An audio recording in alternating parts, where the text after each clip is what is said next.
Record anytime you want, and then you can count down because we are live streaming. Okay. In 5, 4, 3, 2, 1. You're listening to The Secret Stage, a Scarlet Rhapsody podcast.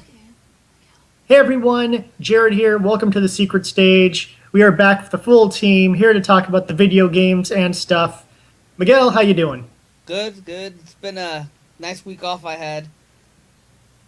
Awesome. Ramses, how you doing? Zombie Ramses is ready to rock.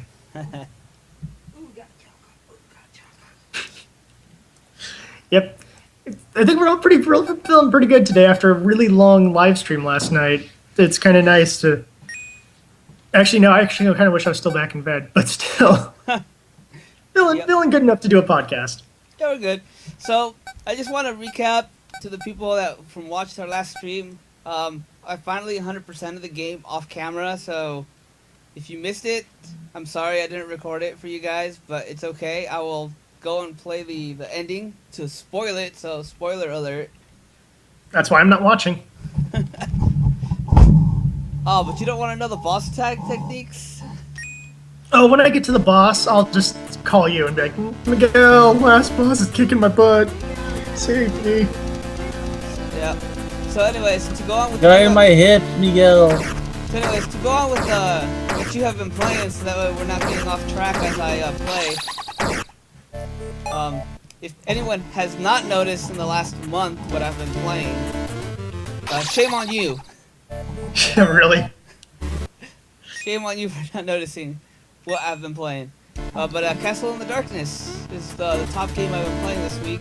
We're taking a break from Zelda live streaming right now because after marathoning for a month straight in January, it burned me out just a little bit. It happens. I love Zelda, yeah. We should tag through some of the Zelda games. Like Ramses doing one of the handheld ones or something. Ramses rocks Minish Cap. Yeah. You know what? I really want to do that right about now, as a matter of fact. Oh yeah, We'll talk about it off air, but just a random thing that occurred to me. But anyways, and to keep going on with games I've played, I've been playing a lot other indie games as well, not just Castle in the Darkness. I've played a free-to-play indie game on Steam called You Have to Win This Game. Huh. It's free on Steam. Pick it up. It's as it's described, it's a throwback to old PC games, as it were. So, yeah, if you got nothing to do and find out what you want, what you can play that. It's free. You guys got nothing to worry about. So, All right. it's free.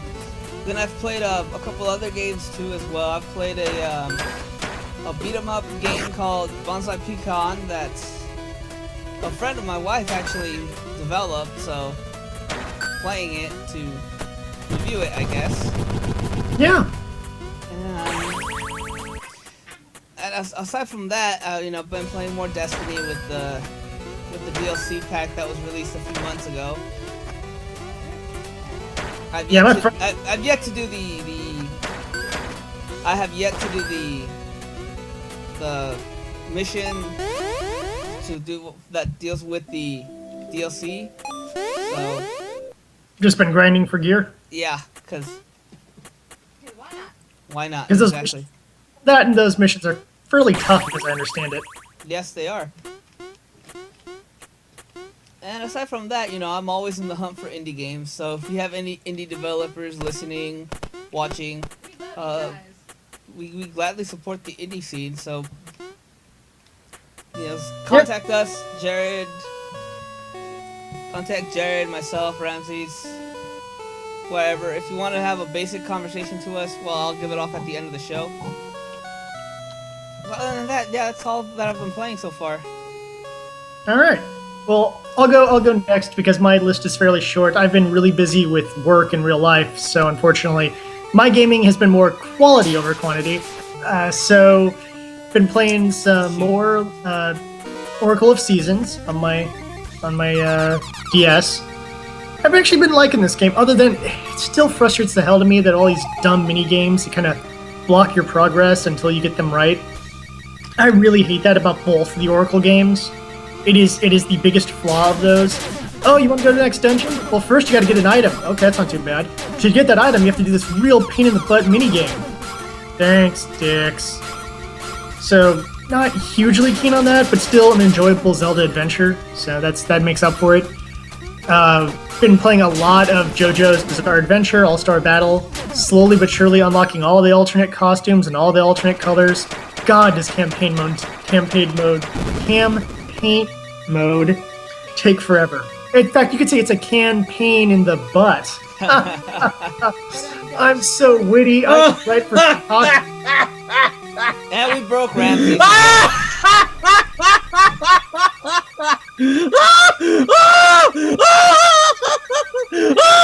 Happy medicine for that pain. I can use some of that shit later. But I have been having fun going through and slowly unlocking everything. Really liking that game. It's really fun. And then my last thing, well, I played a little bit of Castle in the Darkness because, Miguel got it for me and I wanted to check it out, and God, is that game hard. And then my final game I played was kind of a surprise. I stumbled across it. It is a James Bond game from 1997 for the Game Boy. It is like this little Zelda-ish game, I guess, for lack of a better comparison. Yeah, that sounds right. And you go around, and it actually has a really good combat system in it where you can actually block. So in the first section in China, it's a lot of martial arts, fighting. You have to fight against people who are doing all these moves, and you basically can punch and block. And so you actually have to strategically, actually give you enough med packs, you don't have to worry about blocking, but I would highly recommend blocking and countering, the way you would do a proper fist fight. And it's actually a lot of fun. The first boss kind of killed me because blocking don't do crap against that boss. You just have to use a med pack and then just punch away, but I actually really enjoyed it. And the second mission is all about rescuing 008, so it's its own original story. It has nothing to do with any of the movies, but came out, probably around the same time that the GoldenEye game came out for the N64. And I don't remember hearing about this game. I don't know if it was just a Europe-only release, or if it's just one of those went way under the radar, but it's really good, and it's better than just about any of the games released by EA when EA had the license. It blows me away that this Game Boy game, I'm a James Bond fan, I owned a Game Boy, I don't know how I never heard of this game or never found a copy of it. But if you can find the Game Boy James Bond 007 game from 1997, it's not licensed with any movie, grab that, it is awesome. And it's like Zelda but Bond, and it's two great tastes that taste great together.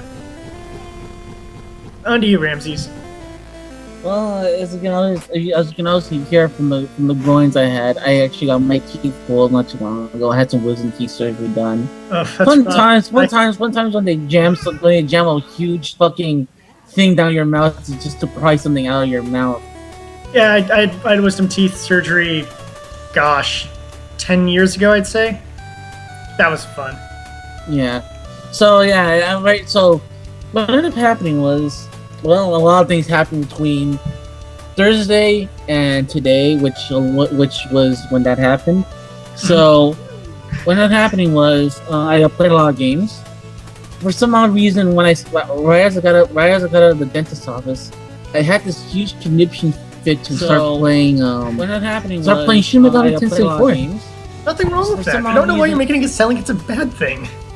It's a bad thing when I play it for 18 hours straight. Yeah, but I have a friend who does that too. Not for Shin Megami Tensei 4, but just in general, we'll game for 18 hours straight because he's insane, long attention span person.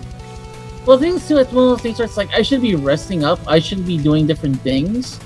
But no, here I am, I'm goddamn playing, I'm goddamn mongoloid playing Shin Megami Tensei 4. Great game though, but I won't deny that. I love the game, but the problem is it's just one of the things where I'm I'm a goddamn mongoloid for playing this game for almost 18 hours, and I should be I should have rested. Well, here's the thing that I put into gaming, because this is what my parents always got on my case about this. When I'd get sick, with a cold or something, if I got to the point where I couldn't sleep, I'd just game until I start to feel tired and then go back to sleep. And my parents always get my case saying, like, you're not going to get healthy if you're gaming. But I'm like, but if I'm doing something low intensity like an RPG, it's not that big a deal because I'm just, wandering around level grinding. It requires the minimalist of brain effort, and boom, you do what you do. And I kind of feel, granted, Shin Megami Tensei games tend to be a bit more difficult than, say, some of the Super Nintendo RPGs I was playing back in, when I'm making the reference to my parents having concerns about me gaming while sick. But, it's still low-intensity level grinding, not too brain or body consuming to do. I don't see a problem with it. Now, if you're playing Call of Duty or something where you're getting your heart rate up and you're going for all your twitch reflexes, I'd be like, not the best way to recover. I don't think putting yourself into an anxiety state is going to help you recover faster. But if you're just, zoning out for 18 hours just level grinding, who cares? Yep. Alright, well, I don't feel that bad. Yeah. Okay. So after that, I played even more Monster Hunter. I think now I'm clocking in at 30 hours, 39, 40 hours. So that's a life eater. I played some Left 4 Dead 2 with the Shinjuku Station guys on Friday. I was starting to feel a little bit better. I started playing some Left 4 Dead 2, and that was fun. That was really fun, as a matter of fact. I need to find some game where I can co-op with you and your friends, because it sounds like you guys have a lot of fun doing your co-op groups. Yeah, but it was one of the spur of the moment things, because what ended up happening was because one of the guys that does the podcast, his name is Adam. Mm-hmm. He had issues streaming, and so it's you guys have to let your own devices, and I'm like, okay. And then one of the guys hey, does anyone want to play Left 4 Dead 2? I'm like, yep, here. I'm good enough. I'm good. Let's take some pain pills. Okay, we're ready. Let's go. Yeah, because it was, I don't know, a month ago or something, or maybe 2 months ago, where you and your buddies were doing Borderlands, and I'm like, oh man, I'd love to co-op with you guys in Borderlands. That sounds like that was like 5 months ago. Oh, I am really bad at keeping track of stuff. But I'm willing to go back to that game and get it. If anybody gets it, they want to join up and want to do something, just hit me up on Twitter, LRamses, on SR_SR_ secret stage. And you say, hey, let's pick a date, and I'll gladly pick a date with you guys, and we'll do it. Well, the issue with me is that I'm getting more games for my PS3, so I need people who can team up via PS3 instead of teaming up via PC, since I'm running off a laptop, which can be hit and miss with my connection and stuff sometimes. Yeah. I'm telling you guys, all right. Pick up Destiny. We'll play together. I'll help you guys level up. That's not a bad idea, actually. No, but let me think about it. Yeah, the game is much more fun when you play with somebody than just finding random people to play with that either drop because you're not being as serious, or That's fine. Well, I'll think about it, because you're trying to slowly convince me into this. You're slowly guiding my hips into this. Other than that, the game was $20. I'd buy each of you a copy, but since it isn't, Well, that's why I'm waiting for it to get to $20 so I can buy it. Yeah, it's probably not gonna drop to $20 anytime soon since the DLC's released. Yeah, true. But like I said, we'll see what happens. We'll think about it. But other than that, I picked up also 2 other amiibos. I picked up Yoshi and I picked up Kirby. Yoshi is Kirby. What's up? I want Kirby. Kirby is adorable. I don't know if you saw a picture I posted. You guys want to know with the top hat and everything. Yeah, because the top hat from the petite Sailor Moon little statuettes fits perfectly on. You added the top hat. Yeah, so he just sold Tuxedo Mask's top hat. I'm thinking about buying one of the bootleg ones. By the way, and disassembling the mask thing of Kirby eating Tuxedo Mask and gaining his powers. That's what I'm saying. The ability to actually buy a Tuxedo Mask bootleg and just disassembling it, giving the mask, giving it a top hat, and then putting the rose on it. Yeah. And just selling it and just pawn that off on eBay. Yeah. Get $5,000 for it. That's the thing of Kirby, is that if they wanted to sell Kirby amiibos of him having all the various powers, they totally could. Because I would love a Kirby Link amiibo. And that's the thing. And and here's the funny thing about like, for example, not for example, they've actually reduced some prices on a lot of the amiibos recently. Yeah, I heard about that. Yeah, they reduced the price on. Yep. Yeah, no, that's a permanent price drop. Oh, really? Yeah, Oh, nice. Peach, Donkey Kong, and Yoshi got a permanent price drop to $10. I'm just gonna have to just order these online and just say screw it. So it's like I picked up Yoshi because of that. And I think like next week when I get my paycheck, I'm gonna pick up Donkey Kong and hope to God I find Ike. That is like my holy grail right now. Good luck. Or at least Mega Man or Sonic, but I doubt it. I doubt it whatsoever. I'm just gonna cry. Yeah, we picked up a couple amiibos. We picked up, Miguel had pre-ordered Mega Man, so we got Mega Man. And then we were talking with the GameStop owners, like, oh yeah, like the Zelda ones that we still need to go find cheap. Well, we came home and later on in the call, they're like, oh, hey, we have a shipment of cheap ones if you want us to hang on to one for you. I'm like, okay. So I picked up cheap yesterday. Nice. Yep. And You guys have the whole Zelda collection then, or are you missing anyone? Ganondorf. Just Ganondorf when he comes out. Right now, Okay. we have Link, Zelda, Sheik, and then Mega Man. Nice. Yeah, we have all the Zelda ones. So Makes with Hyrule Warriors that all much the more. all the Zelda ones currently released, I should say, because since we need Ganondorf to be released. And eventually they'll release Tingle. Well, they might release Tingle if they make. They might release Tingle if they release them in like They'll probably do that. if they did like a Zelda wave or something like that. which Maybe by the next Zelda game, maybe. they will make a Zelda wave. I'm pretty sure of it, because especially with the Zelda game coming out, and especially since with Mario Party 10, they did the Link is the top selling amiibo. yeah. And especially with Mario Party 10 come out, making a Super Mario set. Mm-hmm. So Oh, I'm really surprised that with each time they release a big name title, they'll do a wave. I mean, with when the new Star Fox they've been talking about comes out, I'm sure we'll get a new Fox, a Falco, a Slippy, a Pepper, and a Wolf. Wolf. Thank you. Wolf, Slippy, Crystal. No Crystal. Nope, doesn't exist. She is a figment of our imaginations from a horrible fever dream we had back in the GameCube era. Speaking, I just remembered there's another game we picked up for iOS. Oh yeah, that's right. The company Axe Systems came out with a new Blade game, but it's not a fighting game. It's a rhythm game, a music game for your phone. What? It's called Eat Beat Dead Spice, and it's available in English. Basically, it's a very simple rhythm game where you have Dead Spike, Robin's weapon, because the whole story is Robin keeps getting beaten, so Dead Spike feels bad for him. So he thinks, maybe if I eat more, I will get stronger. So the whole rhythm game comes out to, in the rhythm of Blade song, eating stuff. Pretty much in short, it's the Taiko Drum Master for your iOS. Yep. And it's all Blade's new songs. And it's free. Well, the PlayStation music is amazing, And it's free.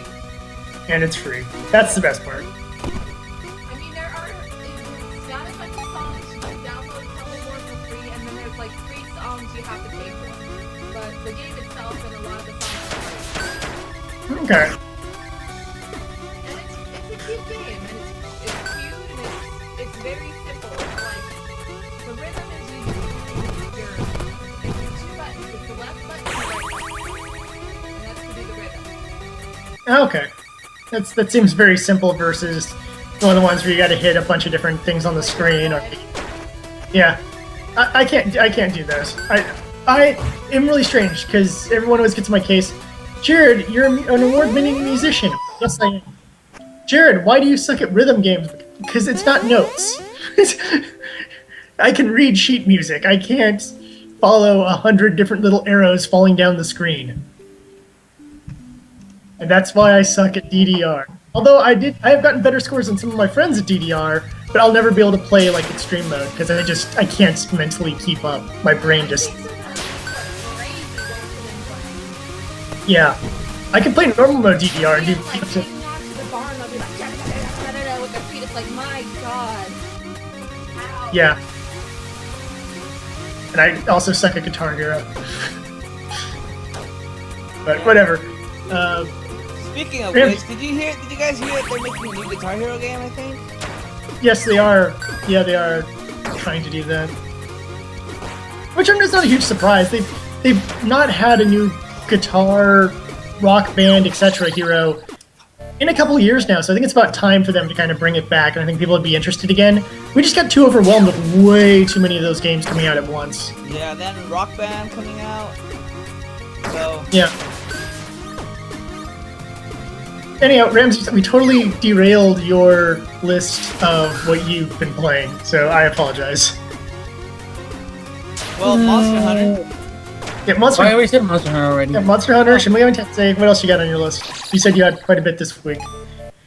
I think that's about it. I'm trying to remember. Well, a little bit more Ace Combat. A little bit more Ace Combat. It's actually been really good. I really enjoyed the hell out of this I game. want Legacy Plus so much. Yeah, Legacy Plus is really good, especially with the amiibo support. So good, so much fun. And Which you know, a game little bit has more amiibo Smash support? Brother. Ace Combat. Really? Huh. Yeah. Wonder how So you can have Nintendo you- got away with that.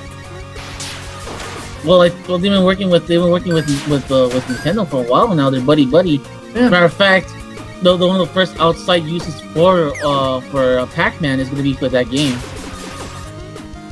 Well, yeah, because they own the rights to Pac-Man, so. Yeah, So that's right, they're gonna get a Mako Pac-Man amiibo. yeah. Oh, I want still it want so bad.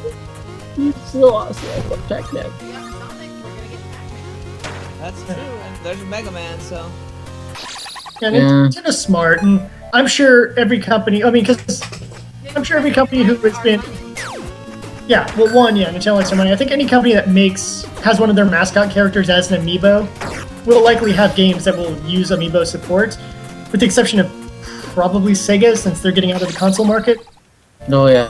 They're just doing PC and mobile. I mean, maybe they'll make some new 3DS games, but I doubt it. Sonic Boom 2? Yeah, really. No, literally, there's a Sonic Boom 2 coming out. Oh, What?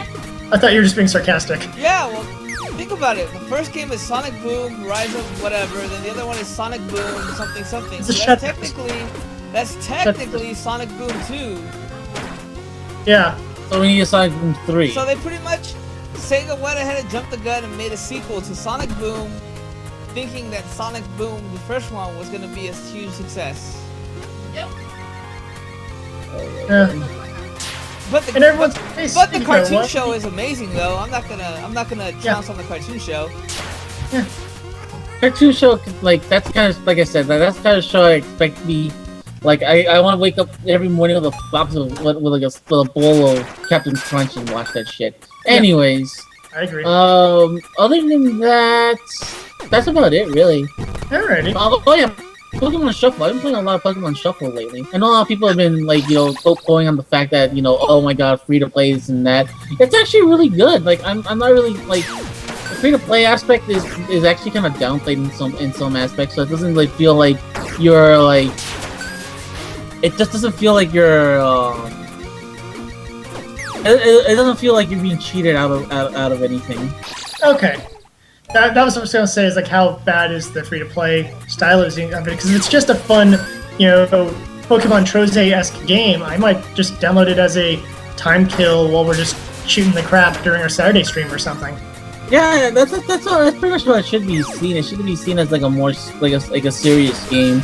Though granted, I would like to see a full-on game without all the restrictions, but that's something later. Yeah, I'll give it a check out. We'll talk about it next week.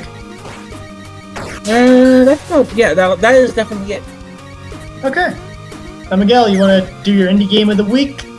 Week or month? God. Yeah. So see, folks, don't stay up till like 3 a.m. and then you know, do a podcast and, you know, 12 hours later. Yeah. But yeah, well, I would like to give this top honors that I created over since the start of our live streams. Ha, top honors that I created. Anyways, the top honor for this month goes to... Can anyone take a guess which game it is? I'll give you guys a guess. Which one is it? Oh, okay, I got this. Pac-Man DX. Dead or Alive Extreme Bowling. Yes! Somebody make a Dead or Alive Extreme Bowling. Okay, like, my son does not approve of Dead or Alive Extreme Bowling, so that will awesome. no longer, that will not be the indie game of the month. The indie game of the month is Castle in the Darkness. Yes.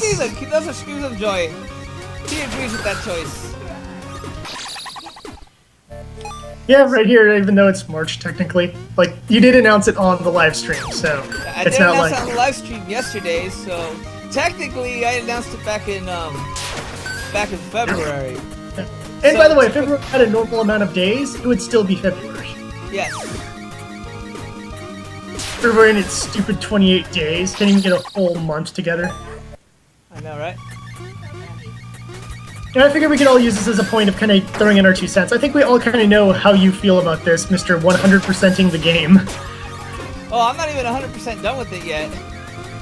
Oh, really? I've 100% collected the items, but I'm getting all the secret stuff now. There's secret stuff I wanted to get as well. Jeez. So yes, clearly Miguel really, really likes it. Ramses, what are your general thoughts on Castle in the Darkness? So we can kind of get well wrapped. Castle in the Darkness is the kind of game that I like, that I kind of like and dislike at the same time. The problem with the game, the things I like with the game is that it's the kind of game where it's like it doesn't penalize you for death. It doesn't it doesn't feel kind of it doesn't feel like death is like that much of a penalty. Like you can die as many times as you want. It feels like games like Super Meat Boy and stuff like that. And mixed in with games like Zelda and like other games I know is like I said, Blaster Master and other kinds of games like that.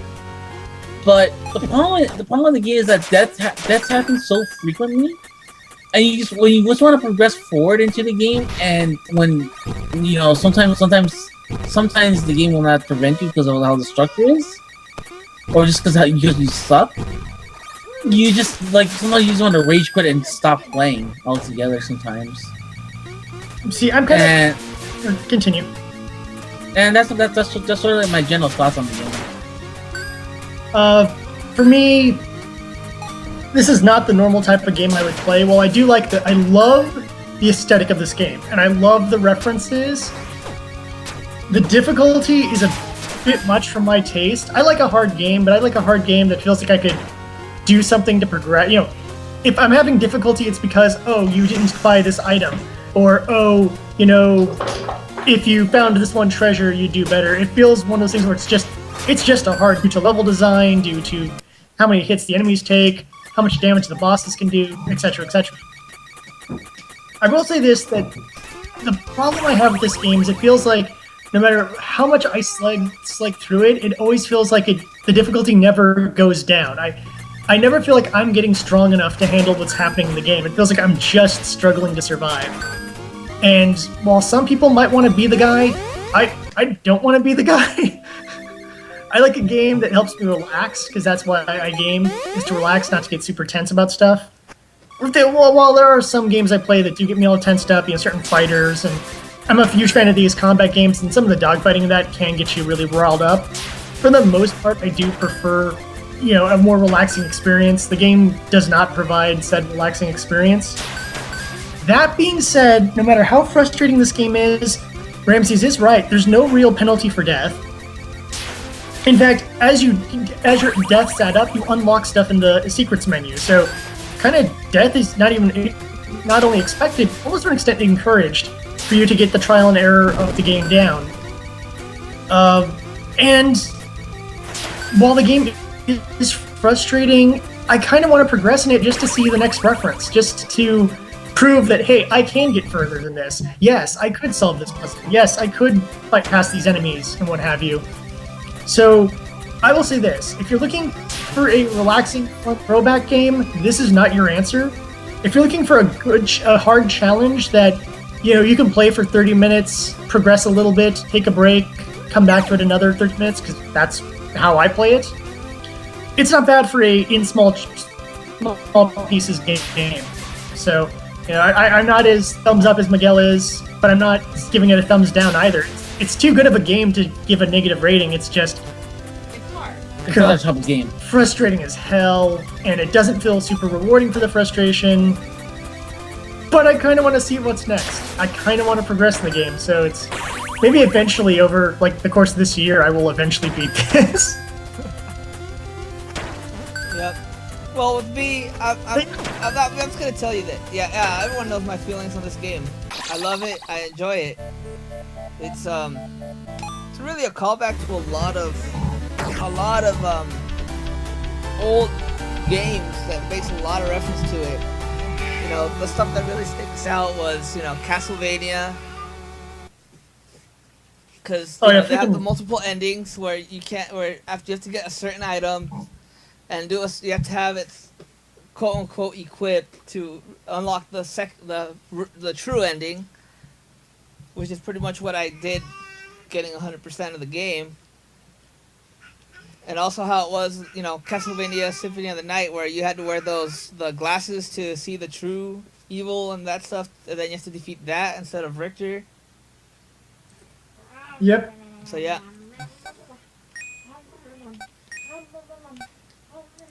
Yeah. I mean, not a bad choice for the indie game of the month, honestly. I'm surprised. I kind of want to go back to it. It felt. I remember getting about after my first play, I was like, forget this, and then a couple hours later, I was like, I'll give it another try, and then I'll get to forget this. It's like that. It's like. It gets just frustrating enough for you to want to take a break, but not frustrating enough for you to rage quit completely. So, yep. Yeah. Shall we move on? There are plenty of times where there were puzzles and jump and platforming stuff where it's like, where it just had that one misstep and you're like, jeez. You're like, why did I jump? I should have just kept running, that kind of deal, Yeah.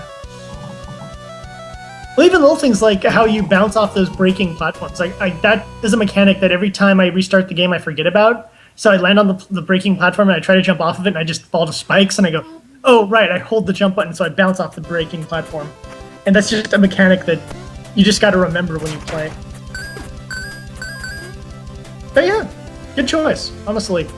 Despite my frustrations and my angst over some of the parts of this game, yeah. Not something I would have jumped on myself because of the difficulty, but I'm glad you got me to play it. Well, I'm glad you guys can play it.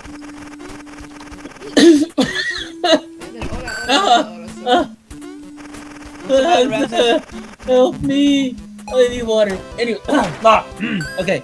No, but I was gonna preface this by saying, I mean, you're not wrong. You're not wrong at all at this game, Manel. A lot of people recently have been picking up this game a lot. I've been seeing Game Grumps pick it up, and I don't know who else started picking it up recently that's kind of big. So it's like, it's like they found something that we saw in the game as well. So it's not necessarily a bad. Here's the thing. I want to say this on record right now to every one of the big gaming companies out there. Before you notice it, Secret Stage was the first people to notice this game. Yes. We're the senpai that noticed you first. Even though there probably might have been other people looking at it, I think I want to be the ones that I want to be thinking that we're the first ones to actually get going as soon as it was available on Steam and started to push it, Yep.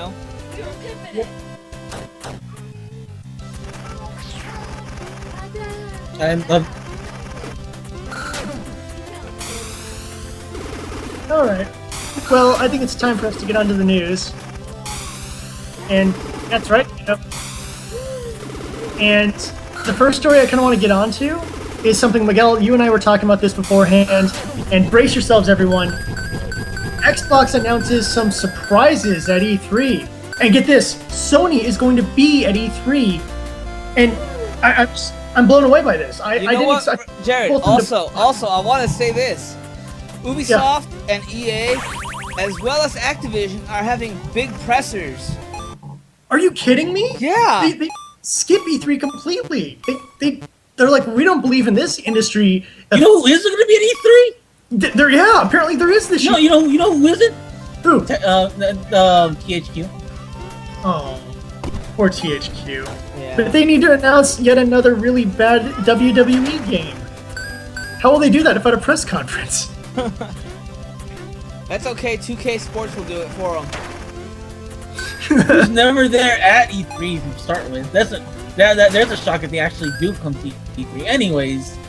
Yes. Yeah. BS like E3 wonderings. It's freaking March, people. Shut up.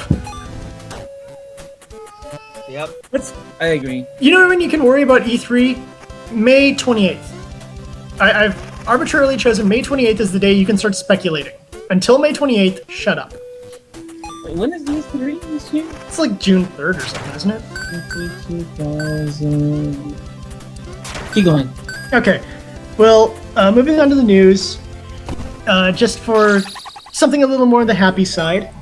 A modder, or maybe team of modders, I'm not quite sure, has... Okay, June 16th to 18th, yeah. I'll give you that date then. Okay, yes. Thank you. June 16th to 18th. So, yes. May 28th, you can start speculating, people. Until then, shut up. Yep. Couple points of, like, happy news.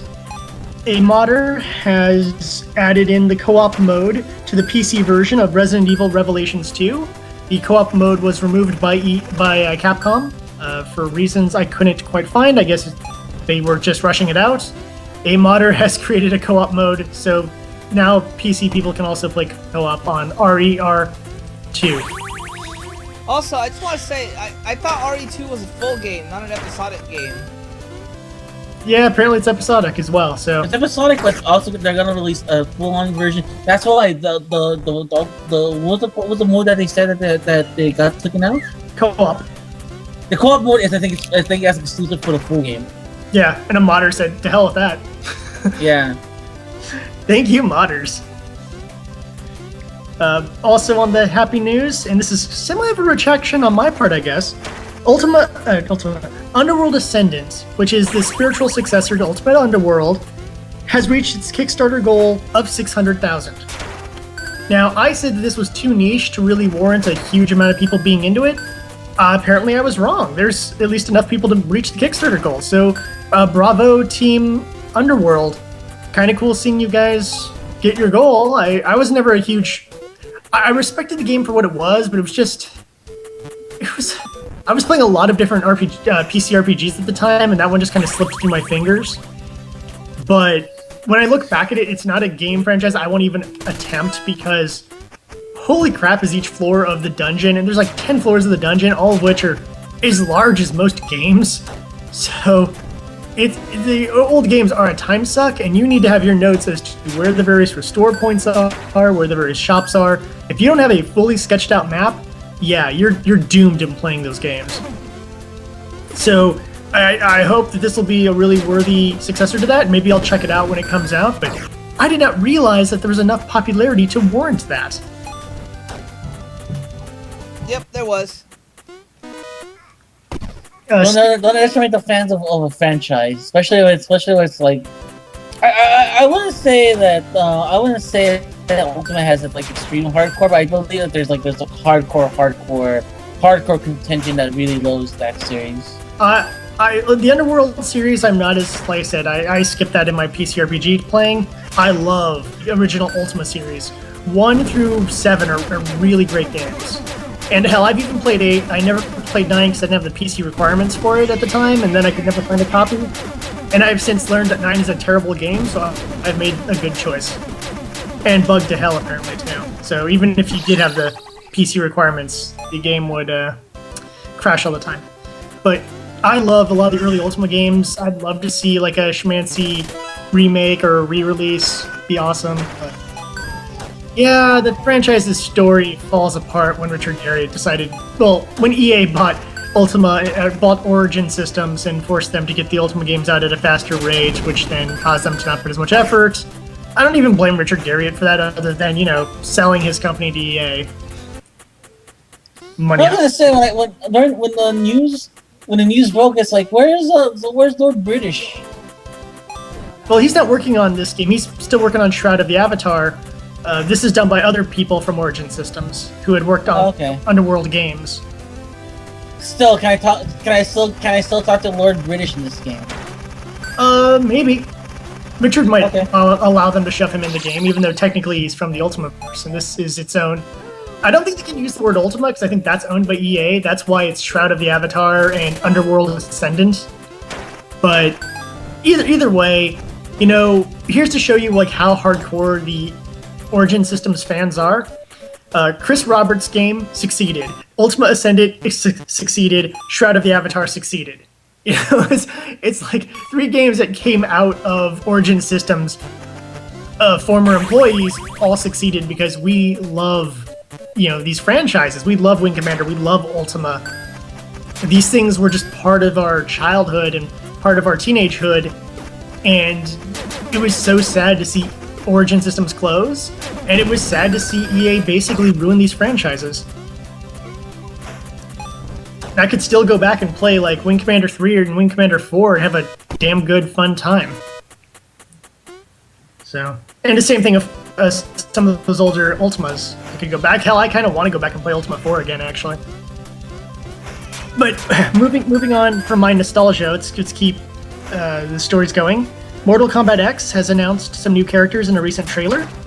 They are Jacqueline Briggs, Takashi Takeda, and Kung Jin.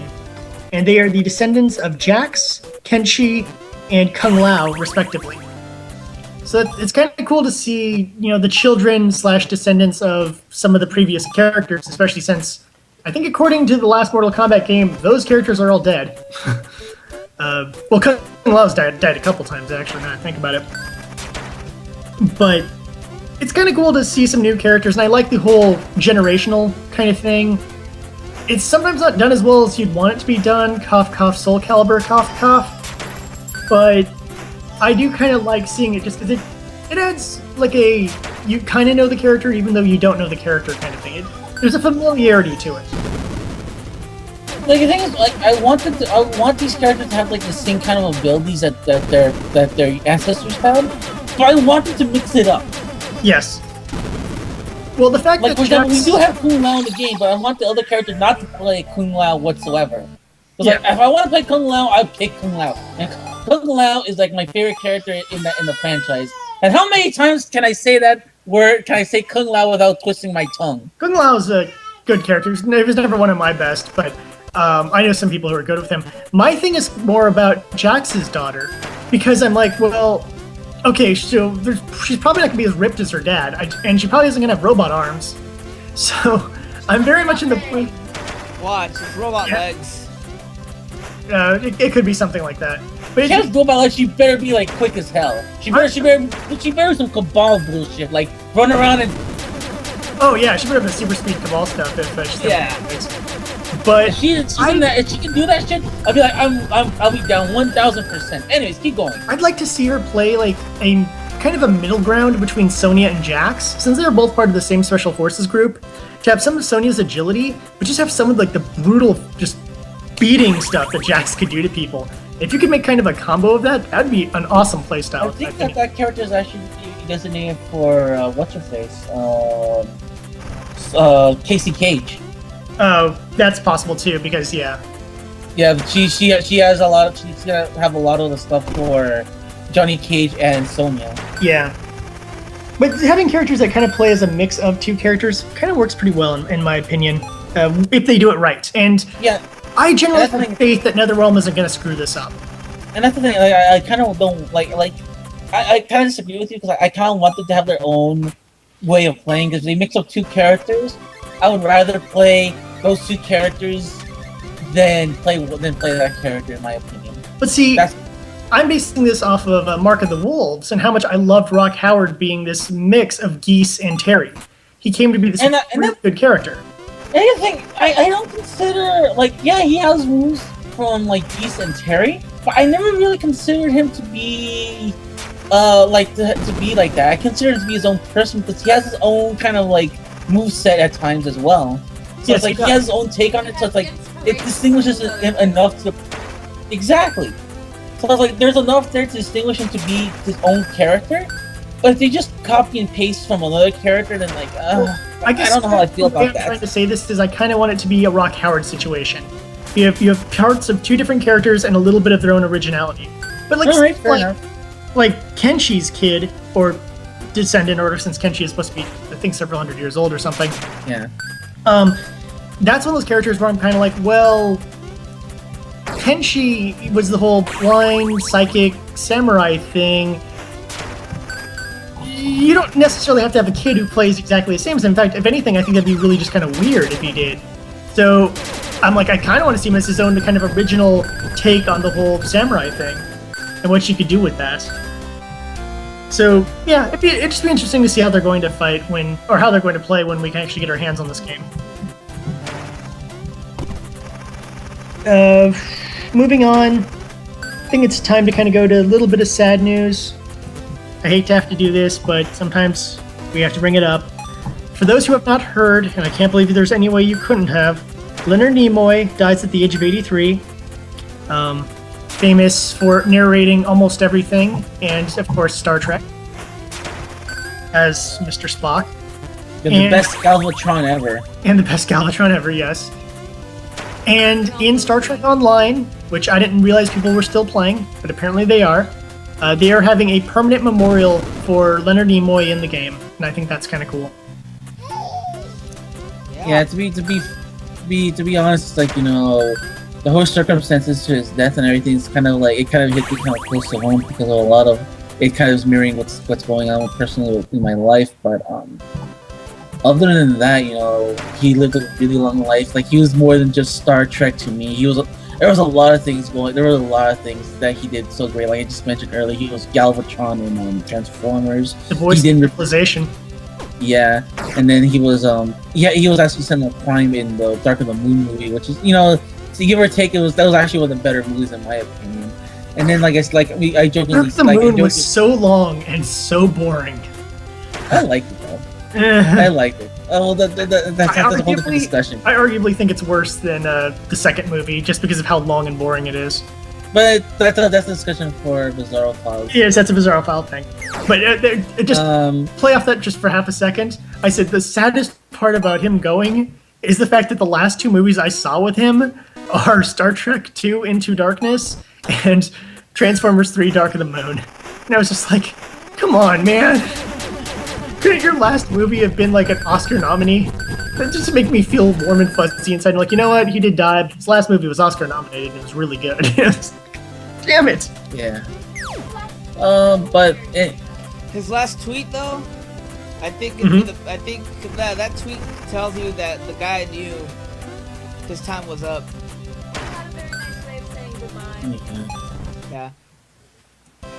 It's one of those things I've learned from just being around grandparents and stuff, and hearing stories from other people talking about their grandparents, is that some grandparents seem to have this awareness that their time is up, and they try to do things. A friend of mine, his grandpa basically took him out. I think they went to Disneyland or something like that. They had like a big fun like day filled with stuff. I want to say it was Disneyland. I might be wrong on that, or maybe it's not. But whatever. They went to a theme park. They had a really good time, and like the next day he died. It's like he knew he was going to die, and he decided to make his grandson's, like, the day before he dies, just spend it with his grandson, and I thought that was kind of awesome. Also, Leonard Nimoy volunteered to be people's honorary grandfather. Yep. Oh, I didn't know that. Yeah, he's like, I got so many honorary grandchildren. I wish I could have joined that group. Okay, so now I feel bummed that I couldn't have him be my honorary grandfather, but I'm still up for adoption, Miguel. So as soon as you want to become my dad, it'd really be awesome. I want to cry now. I was trying to add humor, but I know, but it's more along the lines, like, the more I hear about the stuff like this, the more I hear about this kind of thing, it's like, he was an amazing man that did more than just Star Trek. I'm sorry that I want to, you know, break up this talk, but we need to really get back on focus. Yeah, we should. We really We should should. before we start being With this really show, I emotional. mean, But he lived a it's good nothing- life. Seaman is a really amazing game. And yeah, because that's the only voice that game. It's the only game voice I can remember. Like the only voice provided in a game. He was the narrator in Civilization. Play Seaman. He gets to say Seaman. Yes, he does. You can go off in your Ramsey's corner. I will continue the news. Anyways, Staying on the sad note, less famous, Atari engineer Steve Bristow has also died this week. Man with the greatest mutton chops of all time. I'm looking at a picture. Of him. Man, that guy has the greatest mutton chops ever. He had some awesome facial hair, folks. He helped develop the Atari 2600. He was also instrumental in working on games like Breakout, Tanks, and Indy 800. So, maybe not as well known as Nolan Bushnell or some of the other big names that came out of Atari, but definitely an instrumental person who helped us have the video games that we had today. If not for the home systems like the Atari 2600, we wouldn't have our Xboxes. I mean, let's face it, that made. Well, technically, Nintendo helped actually revolutionize, but if not for the Atari, we wouldn't have had the Nintendo. We wouldn't have had etc. etc. So the Atari was like there was once upon a time before the Atari. Not before the time before the Atari. There was a time before a Nintendo where like literally the Atari was king. Yeah, it's just big as how just to give context to viewers who don't understand is Atari was just as big as Nintendo is now. Oh, maybe that's yeah. And it's like if it weren't for people like him, Nolan Bushnell, and all these other amazing people in the industry, we wouldn't be where we are today. And it's so sad to see a lot of these people pass away. But I'm looking at some of the accomplishments. He like seriously, he's got some of the biggest accomplishments in the world. He actually was the first guy to also create the very first multi-paddle version of Pong. Oh, for Dreamcast. Yeah. Nice. So he created stuff like that. So it's like he thought out of the box of a lot of things at a time where it's where you can get away with where everybody in their grandmother was releasing a Pong clone. He thought out of the box and made something else. Yeah. And that's a sign of a genius inventor.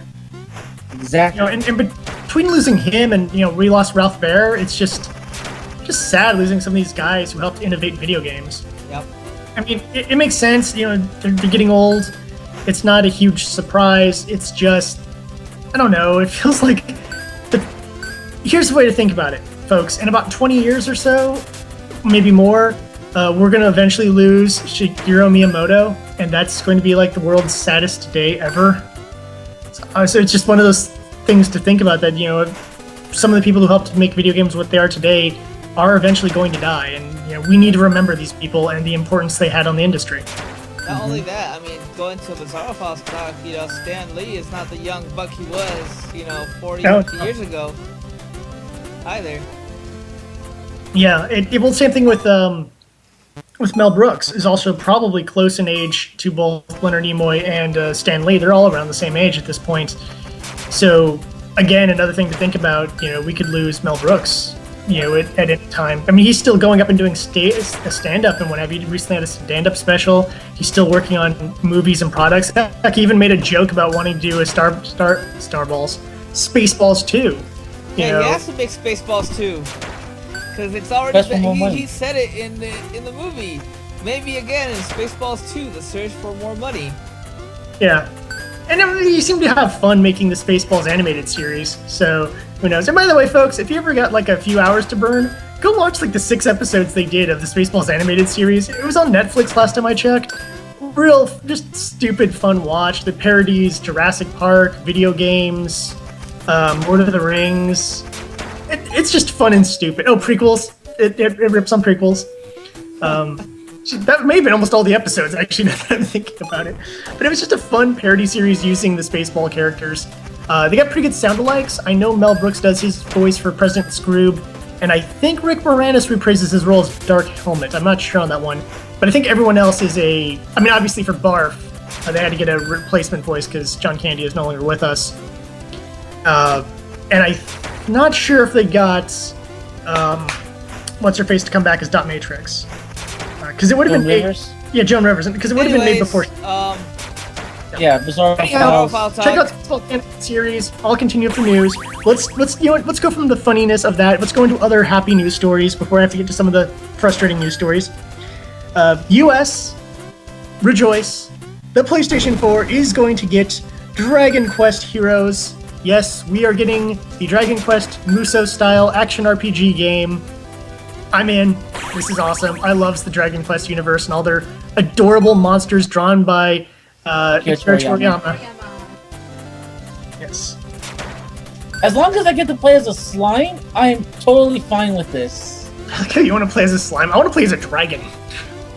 Screw you, I want to play as a slime, because slimes are adorable in that game. I take it back. If I can play as one of those knights who rides on top of the slime, then Oh, Slime Knight, yeah! Tag team. Team up technique. Oh yes, or if it's team up technique, that'd be fine too. Oh MC's my God, on your it's awesome. kill stuff. Amazing. No, but it has been confirmed that like most of the heroes from like the first couple of games, from the last couple of games, are playable in this game. I like the governor from Part 8.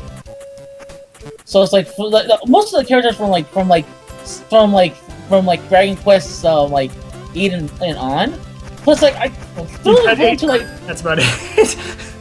So yeah, 7, 8, and then I haven't seen any from 6, 5, or 6 and below either. Aaron Drake actually is available as a playable character. That'd be awesome. I wouldn't be surprised if Edric would be available, because he is an important character in that universe. Yeah. So it'd be cool to see the playlist of the characters, but I'm just kind of cool that we're getting this. You never know with the Dragon Quest games. Ramses and I were talking about that off air.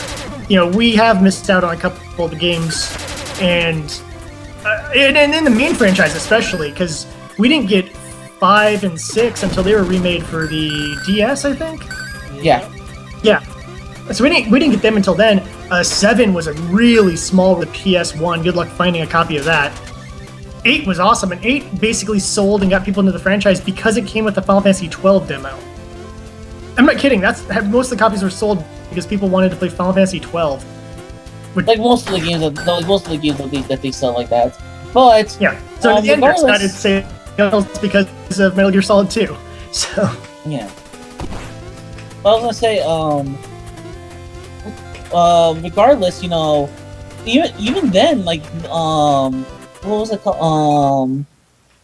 Even regardless of it, you have Dragon Quest IX, which sold a crap ton in the United States.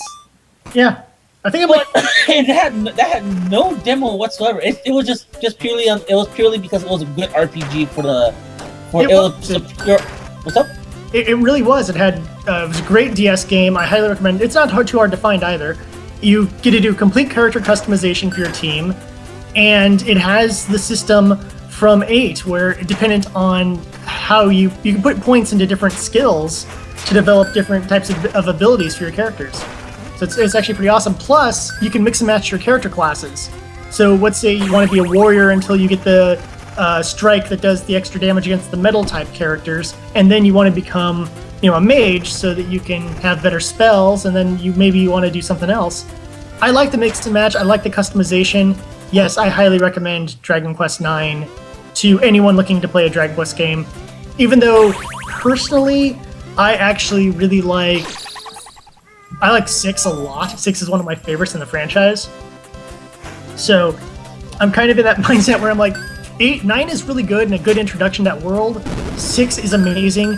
4 is fun, but switching between the different characters kind of makes the story a lot more difficult to follow, in my opinion.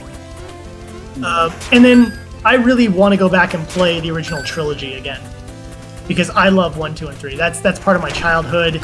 And if I did RPG Corner like I've been talking about on our Saturday streams, I'd probably begin with Dragon Quest 1. So, yes, I love this franchise, people.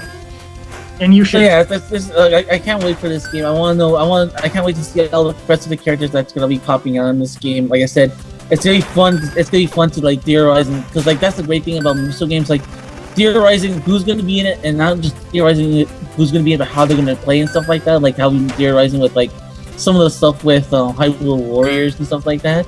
Yeah. So, I'm excited to see this game. I'm surprised they're foregoing the PlayStation 3 release. Maybe they might do a PlayStation 3 release later on, but I doubt it. Just a part of my excuse for getting a PS4. This is just really adding more and more points where it just kind of comes down to my bills deciding that they don't want to get paid so that I can buy a PS4. That's really where this is coming to. Yeah, I'm starting to debate too to like put in a layaway thing for a PlayStation 4. Yeah. Because like that's like it's starting to get to that point. I'm seeing Metal Gear Solid 5, Arkham Knight, and all these other great games coming out. Like, I know you guys are going about that. I'm still not sold on buying a PlayStation 4 yet. There's no big game that I've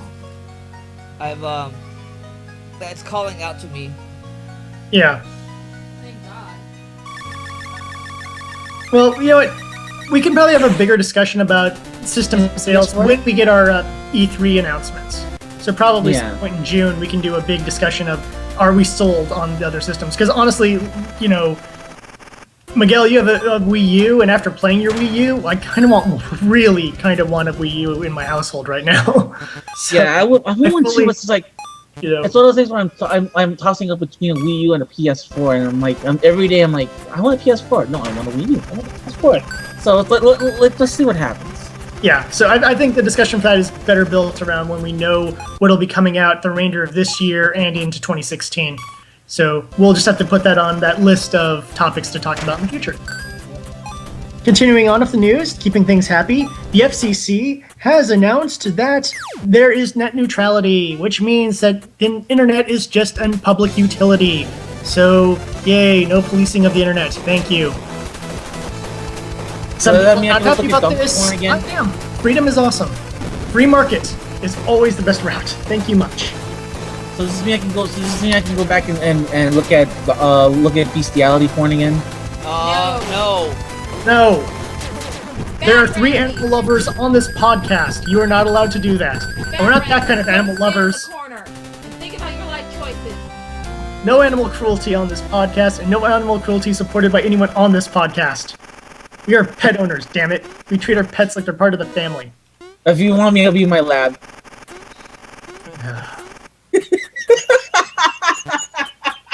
Close, man, you're close. I can replace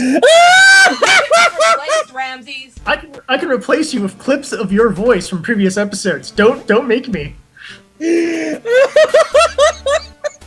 Anyways, I will replace you with clips of your own voice. Okay. Moving on to cleaner subjects, Fable Legends will be free to play. It is the 4 vs 1 multiplayer game designed kind of like Dungeon Keeper from ye olde times, for those who remember that game. 4 players will enter the dungeon. 1 player will basically be setting up traps and sending out monsters to kill them.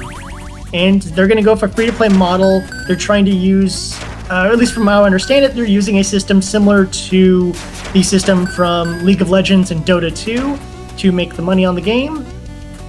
I never really got into the Fable universe. I played part 1. I thought it was okay. I watched someone play a little bit of 2. I don't really care about this game, but interesting to see that it's taking this direction. And at least this is the kind of multiplayer I can get behind. Just like that Friday the 13th game that I think is supposed to have that similar 4 vs 1, play style.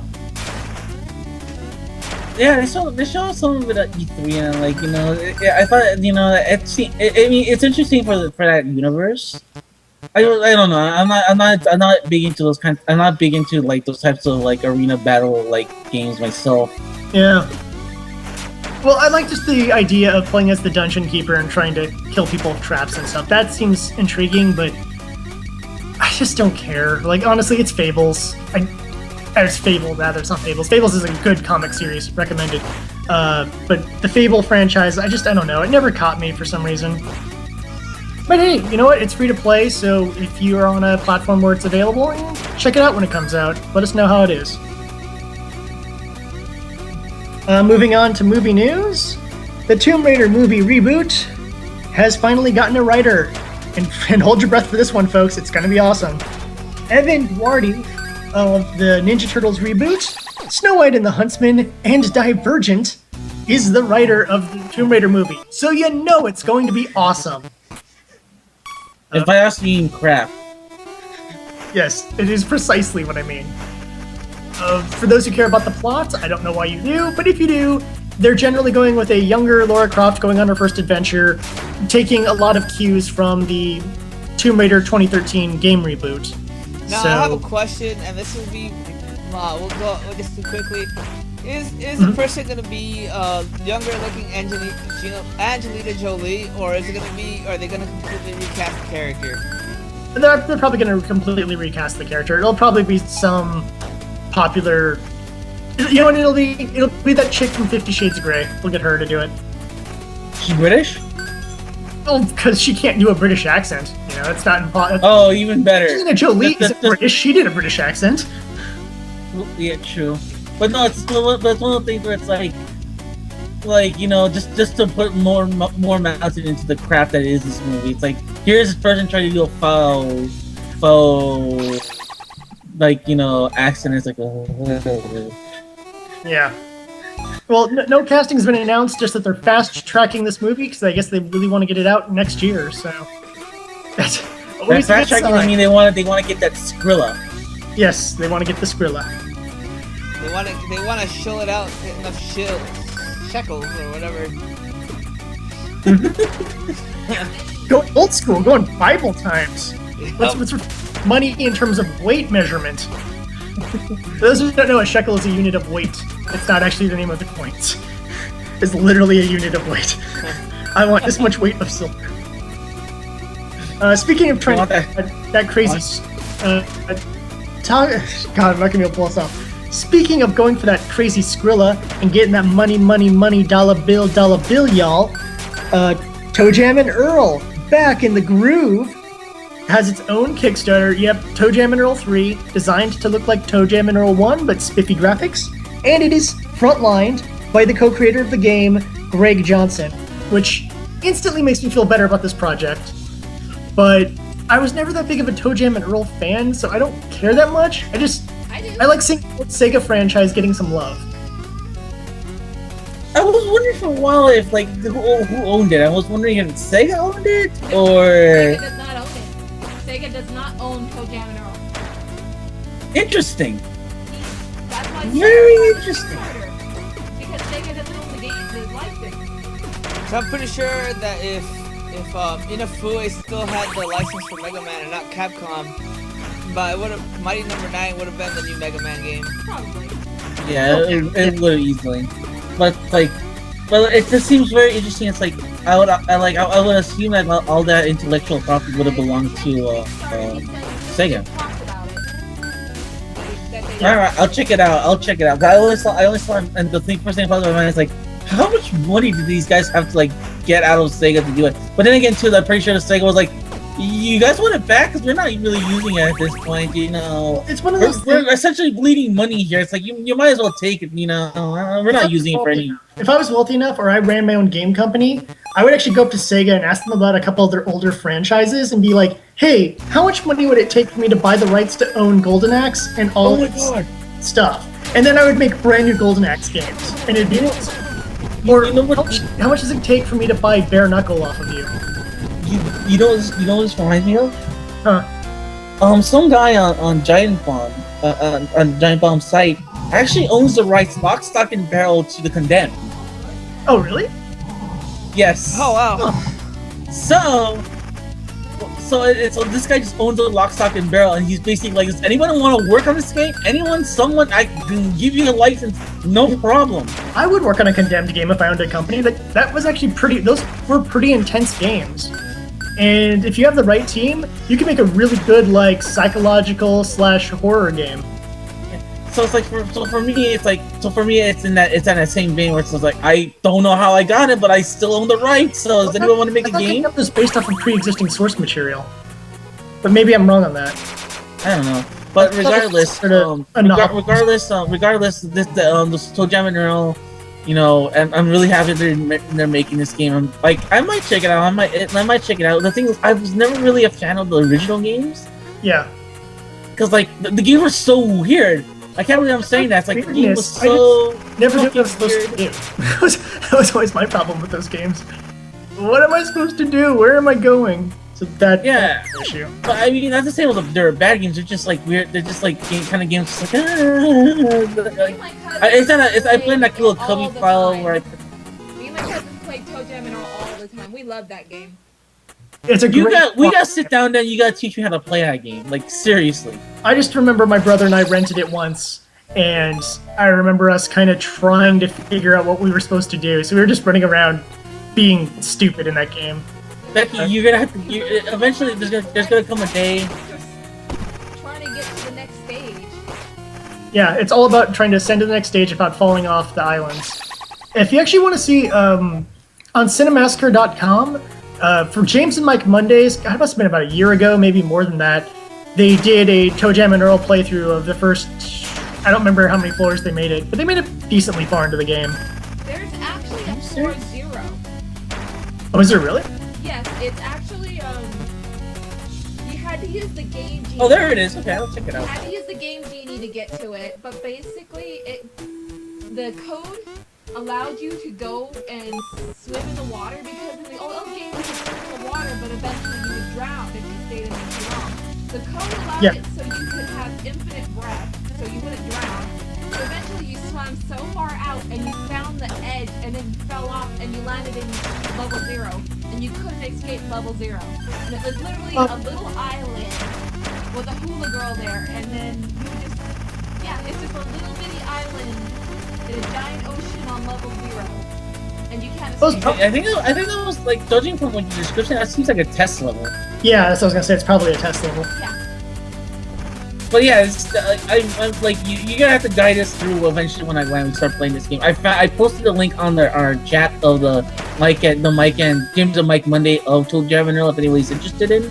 Okay. But yeah, I really want to see what's going. I really want to check out how this game's gonna turn out. I'm excited, but I'm also kind of want to see like what's gonna happen with this game. And I'm wondering I'm not wondering like who owns stuff. Who owns like really esoteric stuff? Like who the hell owns Acro the Acrobat? No idea, but that's a discussion for we can do.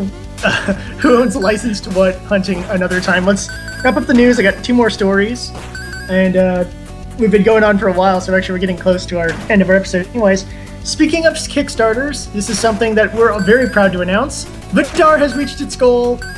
Now, I'm not saying that's all because of how awesome we are, but I mean it's totally because of how awesome we are. So that's 100% us.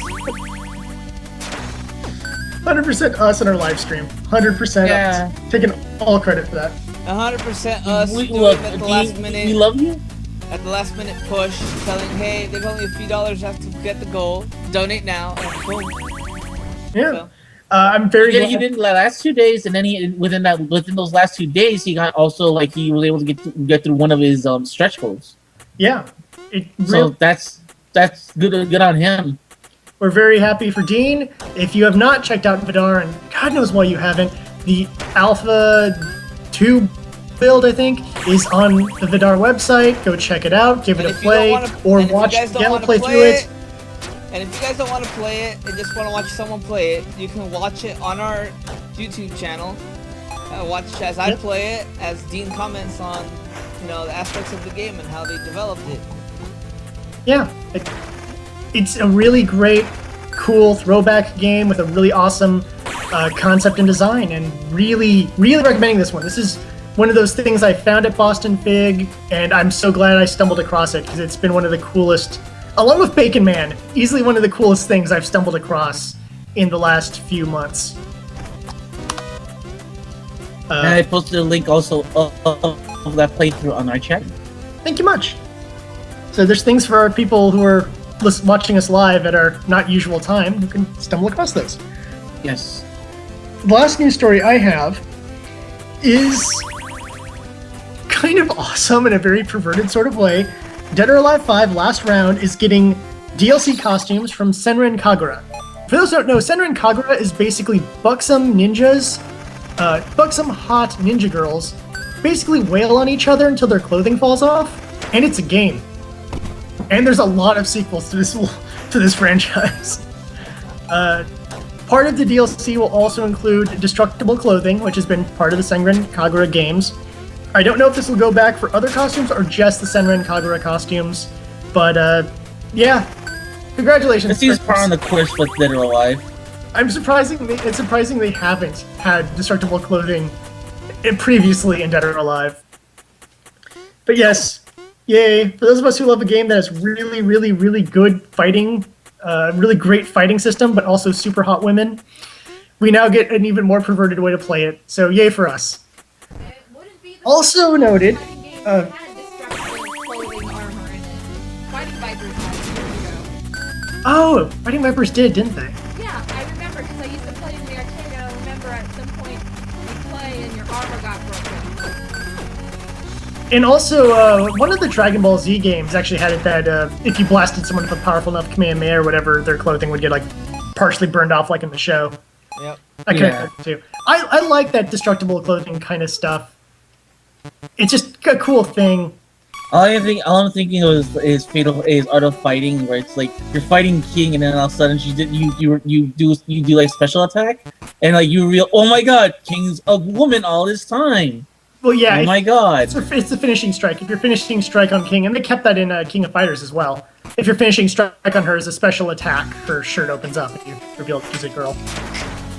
Yeah. Good times, good times. But also of note, one of the game-breaking bugs on the PC version has been fixed, according to... Not just the PC version, every version of next gen. Have all been fixed? Or they're far from it.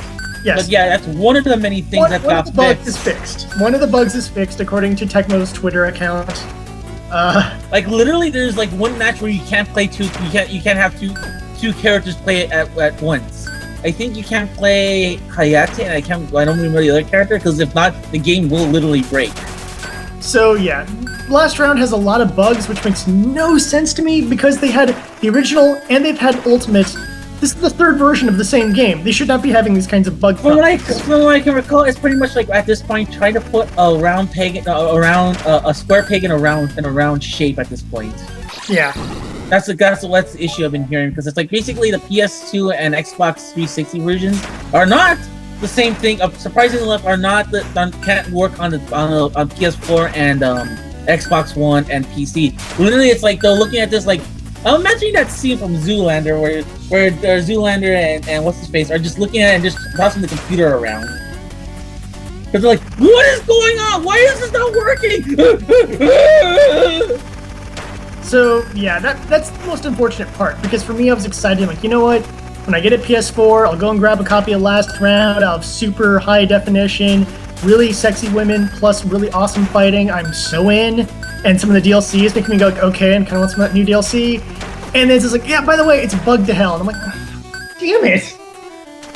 And the funny part is, they have Last Round on sale on PSN right now with one of the DLC packs for a swimsuit pack or something like that. And I'm like, well, I'd grab that, but I'd rather get it on PS4 where the graphics will be slightly better. And now I'm like, is it even worth worrying about it on PS4, or should I just grab the PS3 version and enjoy it on there? But who cares, I'm playing JoJo, so that's my fighting game right now. I'll wait for some other major discount version of it, and then maybe I'll buy it, And plus I have DOA 5 already on my Xbox, so buying the same game twice is not usually on my list of things to do, unless it's called Castlevania Symphony of the Night, which I have bought twice, so... But yeah, that's primarily my news. Ramses, with what little show we have left, I know there's something you actually really wanted to talk about. You know, I found something else. I think we could end the show with this bit of news instead of the other news. We can leave that one till another time. Yeah. Valve has already announced that they're working on a VR system with HTC. Yeah, I saw that, but I don't know. All this VR stuff seems great, but I need it to be affordable and be something that seems worthwhile. Well, they're gonna talk a lot about that this coming Tuesday at GDC. So we're gonna hear a lot about their hardware stuff coming up really soon, as a matter of fact. So maybe next show there might be a lot more we're gonna talk about with the Valve, with Steam OS, the Steam boxes, and this new VR stuff they're working on. So I'm excited to see what they can do, because like for a while they were really advocating the Oculus Rift. Yeah. But then after they got brought up by Facebook, they're like, by the way, we've been working on this secretly, just in case. So like, screw you there, Facebook VR. We got our own thing going on. So let's see what happens from here. I just want to remind everybody, does anybody not remember the Virtual Boy and the constant headaches people got because of it? Well, the good news is technology has moved ahead since the late 90s. Yeah, so we don't have to worry about the red and black, blinding Well, yeah, us. I know the red and black won't be there anymore, but still. However, Like, Miguel, you're not too far off. staring at a screen is still gonna give you headaches, even if when your eyes are enclosed like that.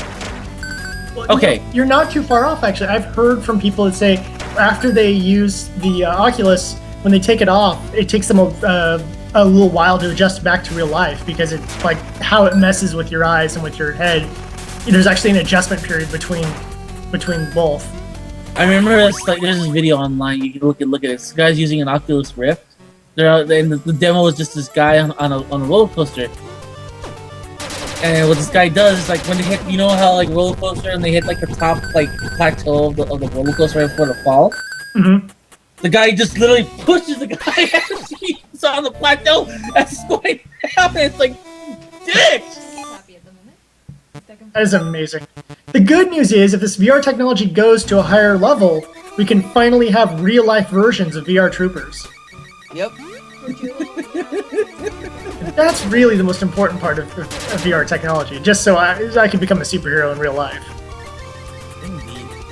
That show makes sense. Oh, but for me, it's like, I've been interested in 3D technology, and I'm also interested in anything that Valve comes out, because like usually it means that it's gonna be very open source and it's gonna be a lot of cool things going on. So it's like, let's see what happens. They're gonna announce everything on Tuesday, so let's see what happens.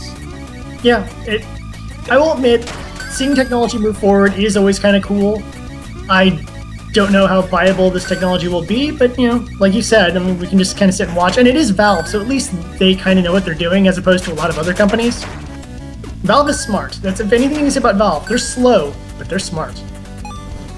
We're still waiting on that. As a matter of fact, people are theorizing, are they gonna talk about Half-Life 3 because it's on the third day of the third month of the third hour? I'm like, oh, they have that franchise. They're gonna sit there going, everyone knows what we're gonna talk about, Dota 3, and everyone's like, woo, wait, what? Yep. What's a 3? Team Fortress 3. I'm like, yes. I would shit my pants if they did that. I'd be like, Give me some Team Fortress 3 actually. I don't care if you don't even introduce no new classes. It's like, wow, a 3. Yeah. Hell, you just reskin Team Fortress 2 to Team Fortress 3, I'll still be happy. 3 is a downloadable reskin that just makes everything high definition. Yes, cell shaded high definition. Anyways, so yeah, some crazy stuff coming up. We definitely have a lot of things we need to get into next week, but it's just nice having a news week where we can actually discuss things and be more productive about the news versus last week of like our 4 stories. I think also it helps that we have good old Miguel back with us. True. And without Miguel, he wouldn't anchor us and guide our ships into a victory. Oh, come on, you guys. You guys are flattering me too much. No, literally, we didn't know what to do with you. We were like the cavemen in front of the monolith. Yeah, we were kind of confused. We're just like, let's just hope for the best. Anyways, any closing thoughts from anybody?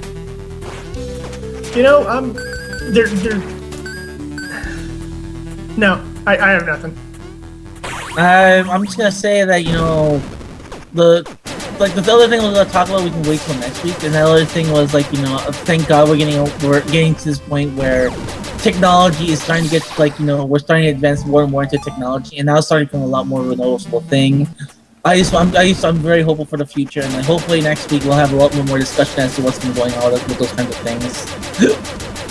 And boy, playing as Frog looks awesome. Alright. Well, you can always find lots more Scarlet Rhapsody things on scarlet-rhapsody.com. New articles come out every week, plus a bunch of other podcasts and our convention reports. In addition to that, you can find Secret Stage on Facebook at Secret Stage Games. You can find us on YouTube, Secret Stage Games. You can find us at Twitter at SR_Secret Stage. And of course, if you're not watching us on our live streams, what's wrong with you? Watch us on our live streams. They're awesome. It is Secret Stage. So... On Twitch.tv. Twitch.tv/Secret Stage if you need the actual thing. We are awesome. We are on every week. Check us out. So until next time, for Ramses, Miguel, and background Becky saying game over and winners don't use drugs. And remember, it's a secret to everybody. I stepped all over you. I'm sorry. Sorry, I think I stepped all over you. Yeah. Because we're both going for a joke there is the problem. Yeah. Well, you gotta show. We both have a thing now to say. Well, I like that it's a secret to everyone because that's the classic catchphrase. I was just gonna go with winners. How about this? How about we do this? But Toe Jam and Earl will probably do. How about this? You say winners don't do drugs, and then at the end it's a secret to everyone. Yes, that will be our new thing from now on. Like I'll say game over. You say winners don't do drugs, and then Miguel says it's a secret to everyone. I like that. We'll do that next week. Since the three of us, we can get away with it. Well, that's why the trio works. Trios are awesome. That is... Fire first is a fire, and you're just it's a small world. Oh. Okay, then, so that's gonna be it for the stream. So, again, thank you all for watching and listening to our ramblings on the podcast. Ramses mentioned it to it earlier. I forgot to change the title on the actual stream itself, so I am sorry to the people who thought this was Monster Hunter, but it's okay. I'm gonna change the title for it when the video goes up on YouTube later, so don't worry about it too much. Yeah, that's fine. So, again, as it was said, it's a secret to everybody. Winners don't use drugs, and if you want to get all of our news and information, it's been scrolling at the bottom of our video for the longest time now, so just go through there. You'll see all of the links to find us and link with us as well. So thank you so much for watching. Yay! Infinite Windows.